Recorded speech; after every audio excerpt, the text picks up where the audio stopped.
For most of our lives, the global economy has been powered by a single, unified plumbing system for money.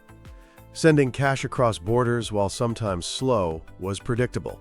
It relied on one dominant currency, the US dollar, and one primary messaging network, SWIFT. This system was the lifeblood of international trade and investment. But today, deep geopolitical tremors are cracking its very foundations. The weaponization of finance, the rise of powerful new economies, and the dawn of digital currencies are threatening to shatter this unified system into competing, rival blocks. This isn't just a technical update for bankers. It's a fundamental reordering of global power with profound consequences for economic stability and the future of cooperation. Let's start with the architecture of the old order.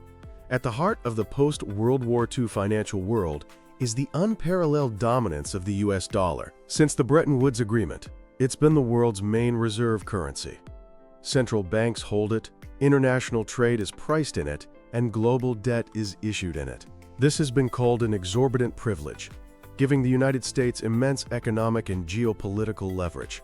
Now, facilitating this dollar-centric world is a crucial entity called SWIFT, which stands for the Society for Worldwide Interbank Financial Telecommunication.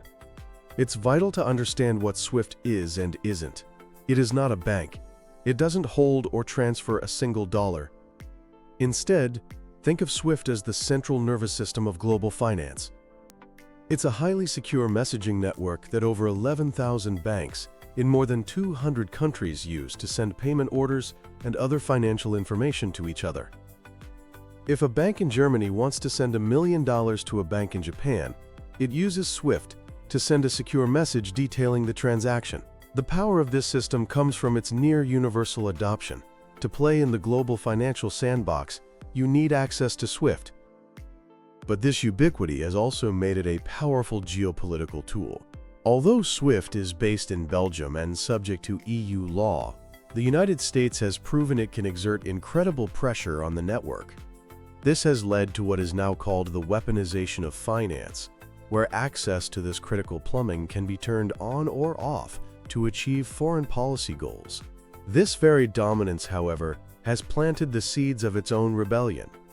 Growing frustration with the weaponization of the financial system has spurred major powers, specifically China and Russia, to build their own alternative infrastructures. Let's look at China first. In 2015, the People's Bank of China launched the Cross-Border Interbank Payment System, or CIP. CIPS is China's answer to the Western-dominated architecture. Unlike SWIFT, which is just a messaging service, CIPS is a full-fledged payment system that offers both clearing and settlement for transactions in China's currency, the yuan. This makes it faster and cheaper to conduct business in yuan, allowing for direct payments that bypass the dollar entirely. For China, CIPS is a key part of its grand strategy to internationalize the yuan and reduce its dependence on the dollar. It's the financial highway for its massive Belt and Road Initiative. For countries participating in these infrastructure projects, CIPS provides a seamless way to conduct trade and investment directly in yuan, avoiding the dollar-based system and its associated geopolitical risks. Now, CIPS is not yet a complete replacement for SWIFT. Many CIPS transactions still use SWIFT for messaging between banks, which shows just how entrenched the old system is. But CIPS is growing fast. By 2022, it had expanded to nearly 300 participating institutions across 103 countries. While still a fraction of SWIFT's reach, its potential to challenge the status quo is undeniable. Then there's Russia. Its alternative, the System for Transfer of Financial Messages, or SPFS, was born out of pure geopolitical necessity.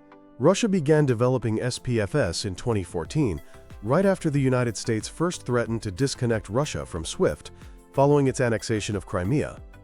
SPFS is Russia's direct equivalent to SWIFT, designed to ensure financial transfers could continue within Russia and with friendly nations, even under sanctions. The full-scale invasion of Ukraine in 2022 and the subsequent disconnection of major Russian banks from SWIFT was the moment this system was truly tested and catalyzed. Initially focused on domestic use, Russia is now actively promoting SPFS to its trading partners, especially within the Eurasian Economic Union. As of early 2025, 177 financial institutions from 24 different countries were participating.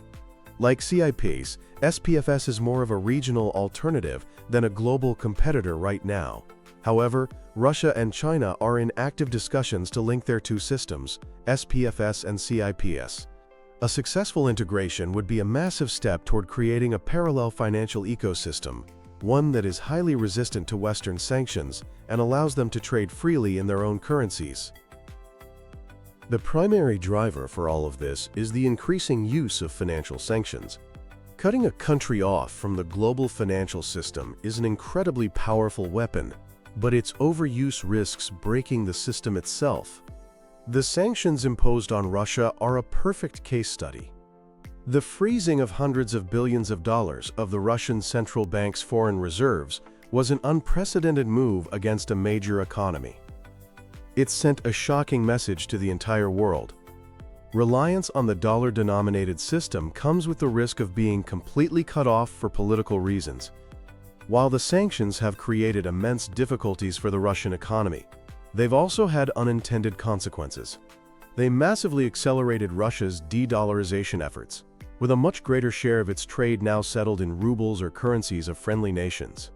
More importantly, it spurred other nations, especially in the global south, to look hard at their own vulnerabilities. The backlash isn't limited to sanctioned countries. Even U.S. allies have expressed concern about the long reach of American sanctions, leading to a growing debate about the need for strategic autonomy even within the Western Bloc. Adding a whole new layer of complexity to this geopolitical battle is the digital currency revolution.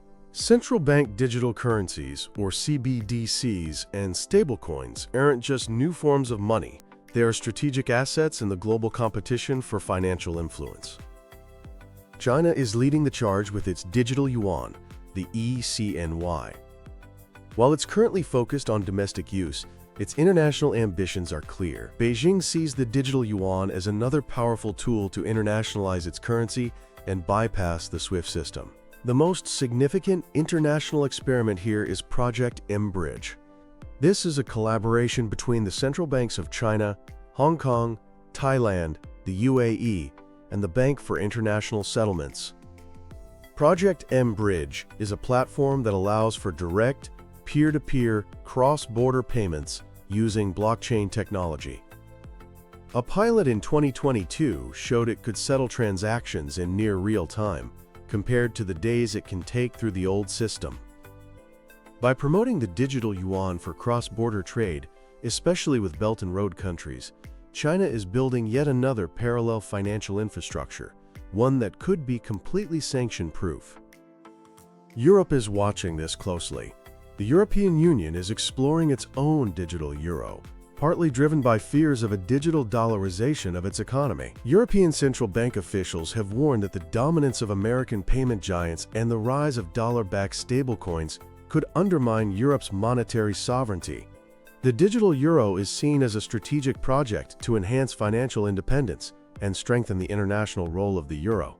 While not explicitly aimed at dethroning the dollar, it's about providing a public, European-controlled alternative. Alongside these state-led projects, the private sector is also transforming payments with stablecoins. These are digital tokens pegged to stable assets, usually the US dollar, like Tether or USD Coin. They've seen explosive growth, offering fast, low-cost cross-border payments, especially in emerging markets. This creates a complex picture. On one hand, the dominance of dollar-pegged stablecoins could actually reinforce the dollar's role in the digital age. But on the other, they represent a power shift away from traditional banks and toward a new breed of fintech companies. The sum of all these shifts is a growing fragmentation of the global payment system. Instead of one integrated network, we're seeing the rise of parallel systems and regional blocks, each with its own currency and rules. This fragmentation poses huge risks to the global economy. A fragmented landscape is a more costly and less efficient one.